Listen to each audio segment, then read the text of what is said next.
Sari-sari store and karinderya owners in Marikina have been granted business tax and business permit exemptions.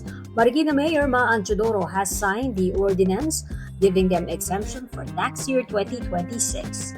Muli nating ibabalik ang tax exemption o libreng buwis para sa ating mga sari-sari stores at karinderya na walang panindang alak o sigarilyo. Exempting sari-sari stores and karinderyas from the business tax is a project that former Mayor Marcy Chodoro started in 2017 and which his wife, Mayor Maan, continued. Maliliit na negosyo, pero malaki ang ambag sa pang-araw-araw na buhayan ng kanilang mga pamilya. The Lady Mayor also extended business permit renewal up to February 28, 2026.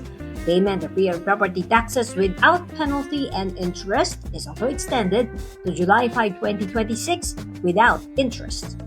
Ang lahat ng ito ay ginagawa natin para palakasin ang ating MSMEs, ang mga negosyong nagtataguyod sa kabuhayan ng ating mga kababayan, lalo na ang simpleng pamilya sa ating lungsod.